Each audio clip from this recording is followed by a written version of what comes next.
precisamente atacar las falsas noticias que pululan por todos lados y como caja de resonancia principal tienen las redes sociales. Está con nosotros nada más y nada menos que Mauro Bricio, él es magíster en comunicación y consultor político. Mauricio, buenas noches, ¿cómo estás? Bienvenido, Germán Giachero te habla. ¿Qué tal? Buenas noches, ¿cómo estás? Muy bien, gracias por recibirnos, Mauricio. Bueno, contanos en principio, vamos a empezar por la base. ¿De qué hablamos cuando hablamos de fake news, de noticias falsas y cómo es que se generan y cómo es que aparecen después replicadas en un montón de medios? Bien, cuando hablamos de fake news, no es solamente una noticia errónea, ¿sí? Una fake news es una noticia pensada para operar políticamente, que está financiada por grupos de poder y que para que se viralice y se difunda se necesita de lo que yo denomino la comunidad organizada de operadores, ¿sí? Hay muchas personas que son cómplices, que son responsables entre medios de difusión, periodistas, conductores, productores, influencers, y la verdad es que todos trabajan en conjunto para que esa mentira que tiene un claro objetivo político se logre instalar. Y a partir de ahí, digamos, ¿qué es lo que sigue? ¿Cuál es la búsqueda permanente de estos operadores que vos mencionás a través de estas noticias que están alejadas de la realidad?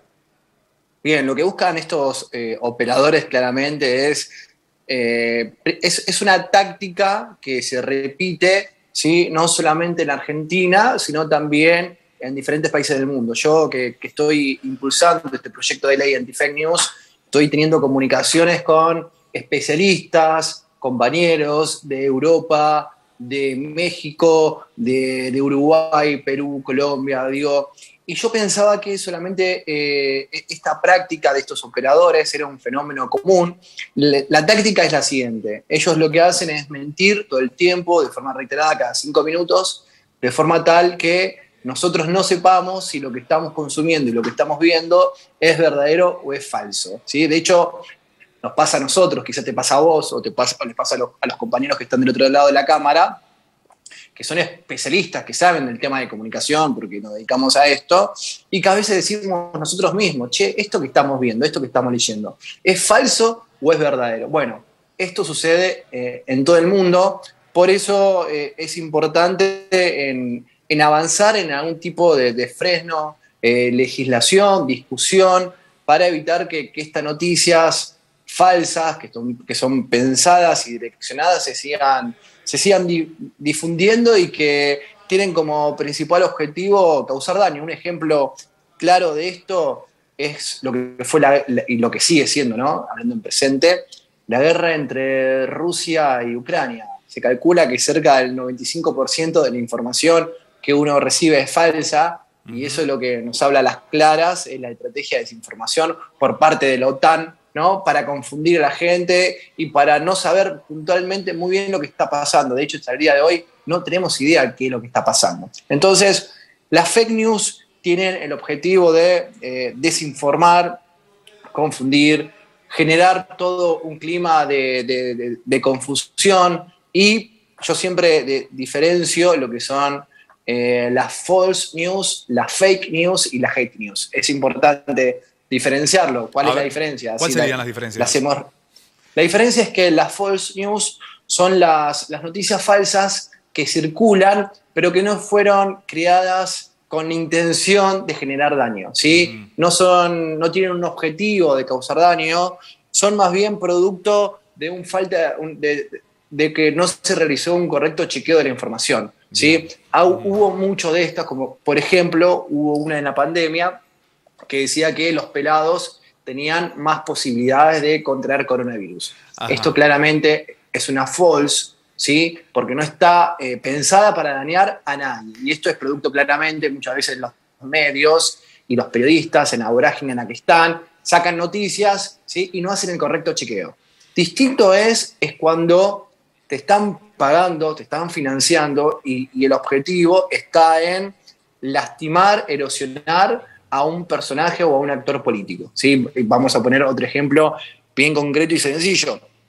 El año pasado, cuando sucedía esto de que llegaban las vacunas y los primeros en recibir las vacunas eran los médicos y los mayores de 80 años, había salido una noticia en Infobae que decía que el primo de Axel Kicillof, Martín Kicillof, se vacunó y tiene solo 25 años.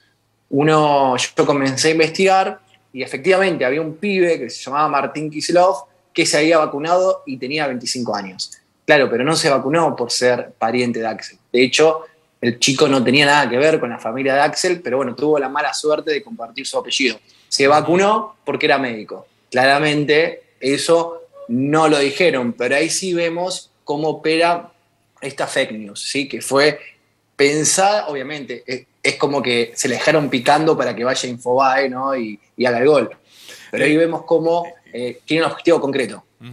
Ahora, aparecieron para contrarrestar por allí la movida que se origina, la búsqueda y la intencionalidad de daño que tienen las fake news, aparecieron algunas entidades, organizaciones como Chequeado, por ejemplo, que aparece allí para desmentir muchas de estas noticias falsas que circulan, que andan dando vueltas por las redes, por los medios. Ahora, vos sostenés que hace falta ponerle un freno ya en materia de legislación. ¿Cómo marcha ese proyecto, esa iniciativa? ¿Se está buscando adhesiones? Exactamente, sí, existe Chequeado, existe otros grupos y otros sectores del activismo digital que lo están promoviendo.